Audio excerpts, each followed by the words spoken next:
is that you should never, ever, ever take commands that are unlawful.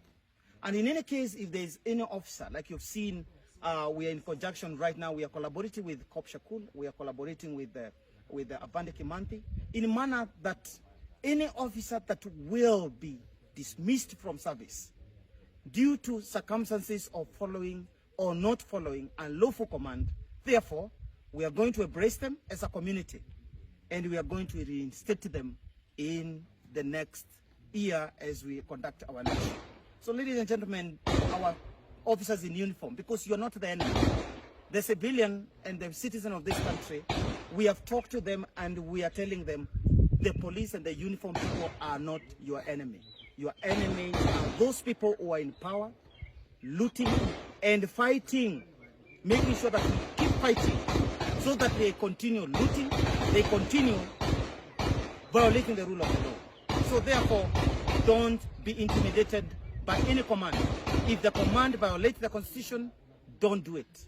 And we will embrace you. We are going to support you. And we are going to make sure if you want to go back to your service, once we take the government, in a democratic manner, we are going to reinstate you.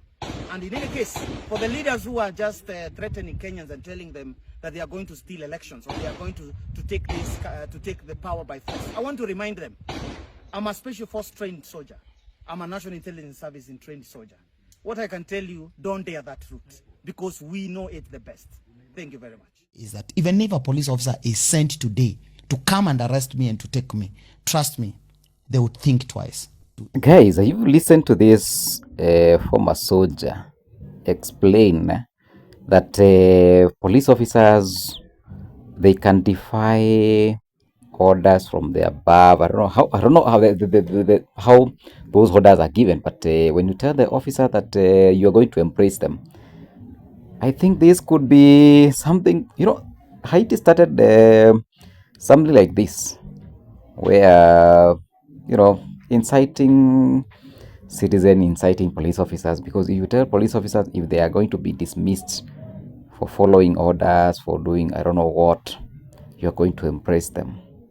Is this a call for our men in uniform? I have due respect for forces, every ranks, every discipline in this country. I have due respect, and I'm just trying to think as a citizen of this country.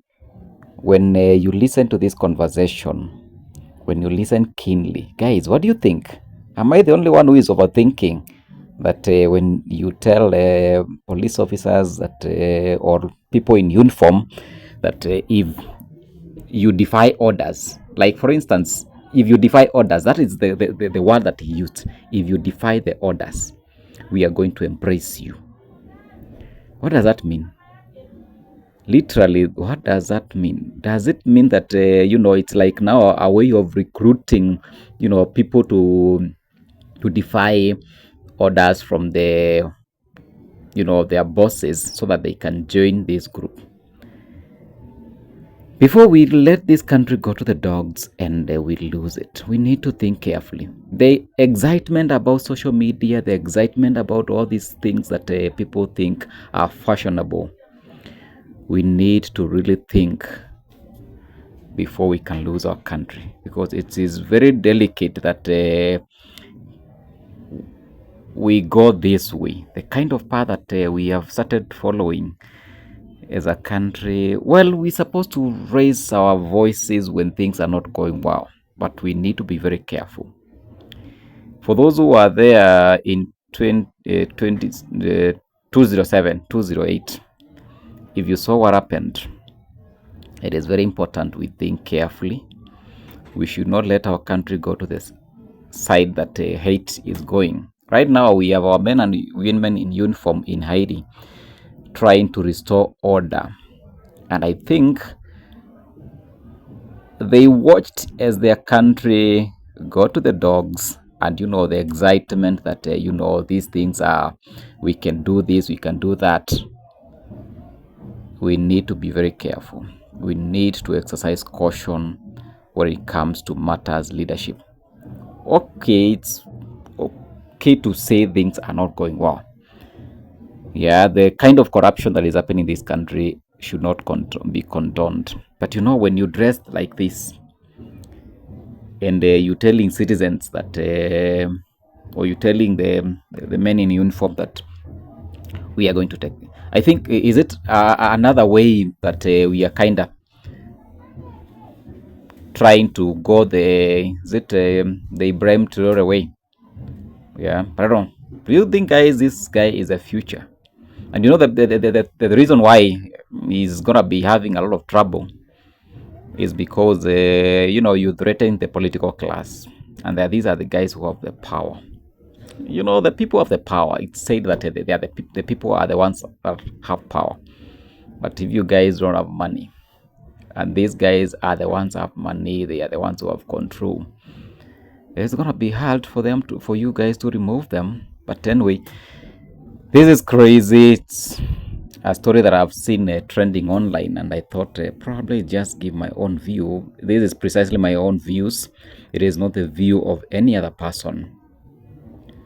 And I'm thinking, guys, we need to maintain peace. We need to do things in a democratic way. We need to do the right thing that is going to restore our country, restore our dignity as a country.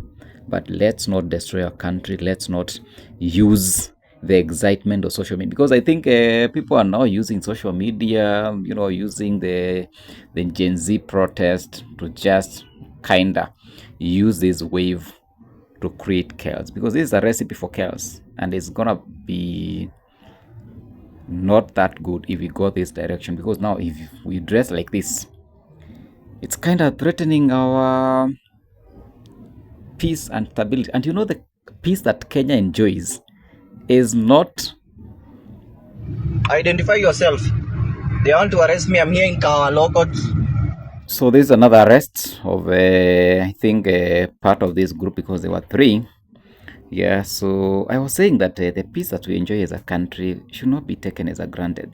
The fact that you can be able to wake up every single day and do a hustle and at least go back to your family and bring food is something that we're supposed not to take for granted. We're supposed to take this seriously. We're supposed to protect our country. At least for the sake of peace, let's handle things in a better way. Let's not take our country to the dogs. Let's not, you know, use the excitement of social media, the excitement of all these kind of things to lose our country. It is very important.